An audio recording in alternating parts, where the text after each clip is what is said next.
Kung Terry, ayun nga, anong take nyo dito dahil nga mukhang talagang umiinit itong itong batuhan ng DPWH at ni Congressman Leandro Leviste Dahil nga tungkol dyan dun sa sa leaks. Cabral Oo, Files. DPWH leak documents. May binabanggit kayo posibleng mauwi ito sa isang ethics complaint? Well, alam po ninyo, nakakabahala po talaga yung pagsisiwalat no, ng mga kawani ng DPWH na ang kanila pong pagtingin ay talagang sapilitan pong kinuha ni Batangas Representative Leandro Leviste yung pong mga dokumento at mga files mula po sa DPWH, no? Particular dito sa opisina po ng yumaong DPWH Undersecretary Catalina Cabral. No? So, ibig sabihin, wala naman tayong debate.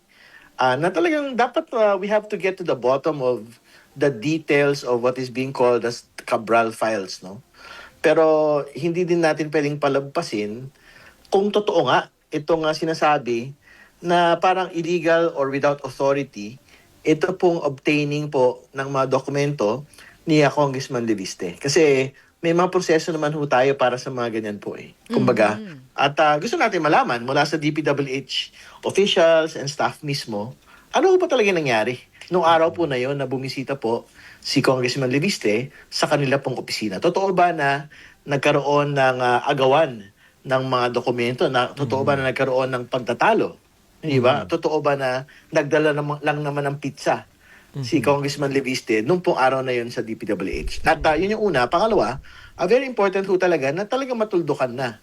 Totoo ba na he was taking all of these files without the authority of DPWH Secretary Vince Dizon? Kasi alam po niyo, in the last couple of days na pinag-uusapan po yung Cabral files, ang lagi pong binabanggit ni Congressman Leviste ay yung fact na he was doing it with full authority of the secretary. And nakita ko natin the last 2 days, Pinabulaan flatly na. rejected po ni Secretary Dizon na he had never granted authority to Congressman Leviste para ho i-obtain ito pong mga files na ito.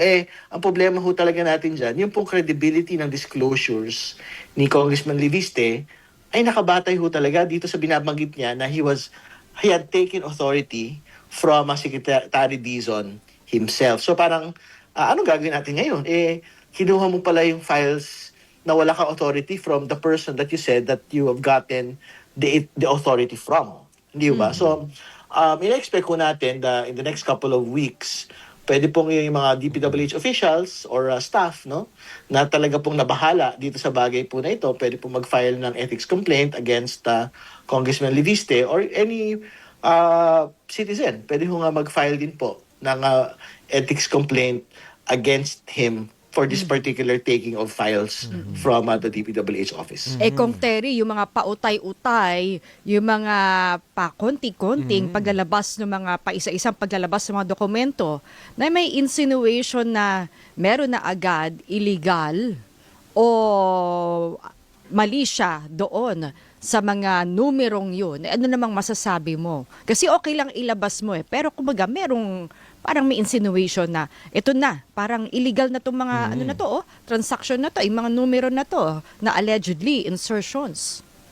Well, ibang bagay pa yun syempre, no? Pero ang pinag-uusapan ho talaga natin kasi dito yung proseso nung pagkuha nung mga dokumento. And ang problema ho natin, kung halimbawa, hindi tama ho yung pagkuha ng mga files. Halimbawa ngayon, ang problema natin ngayon, yung mga dinidisclose selectively ni Congressman Leviste are still the same files na nakuha niya from Undersecretary Cabral. No? So, kaya very important, at totoo, and this is irrespective of how he actually got it, tama din yung panawagan niya na yung DPWH, dapat ilabas na rin ho nila yung sarili po nilang files para, kumbaga, mapagtagpi-tagpi natin, makumpara po natin ano ba yung mga hawak ni Congressman Leviste ng mga files, ano ba yung hawak ng DPWH na files, para makita natin doon kung meron bang dagdag, may bawas, meron po bang nag-maintain ng mga detalye po mula doon sa mga nakikita na ho natin. So, pero itong bagay na ito, hiwalay pa ito Yes. Kaya nga binabanggit ko,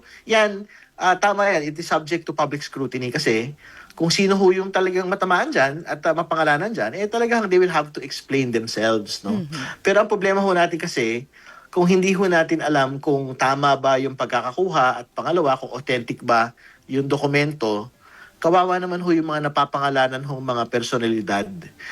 Kung yung actual na proseso ng pagkuha, eh mali pa to begin with. And yun nga, yung binanggit nyo nga ho, yung mga ilan sa mga napangalanan at mga nakalagay ho sa mga listahan, una, katulad ng binanggit ko nung nakaraan, halimbawa ako, sinasabi nila meron akong insertion pero hindi pa ako kongresista noon. Yun yung isang halimbawa. Pero doon sa mga nakalagay na listahan, meron dalawa doon mga patay na. Oo. Bago pa pinag-usapan yung 2025 budget, wala na ho silang patay na ho sila. So, ibig sabihin, paano sila makakapag-insert? So, si Congressman Hagedorn, si Congresswoman Panotes, no, mga namatay na pong mga kongresista ito. So, sa papaanong paraan makakapag-insert ito pong mga kinatawan po na ito? Or Depende- ginagamit din yung kanilang pangalan. Pwede din. Ibig sabihin, ibig sabihin, yung pangalan mismo nila kasi nakalagay doon. So, ibig sabihin, ang assumption mo, ang nag-propose nitong mga Sila. insertions po na ito ay sila. And therefore, paano naman nga makakapag-propose kung ang magpo-propose ay patay na? Hindi ba? So, kumbaga... Pero yun nga, ang nakatakot doon, iba ang naglagay sa pangalan nila. Pwede din yun. Posible din yun. Ay, hindi. Tsaka ang tanong dyan, kung Terry, ito ba ay trabaho ng isang kongresista? Bakit siya nag-gather ng ebidensya? Hindi naman niya ito trabaho.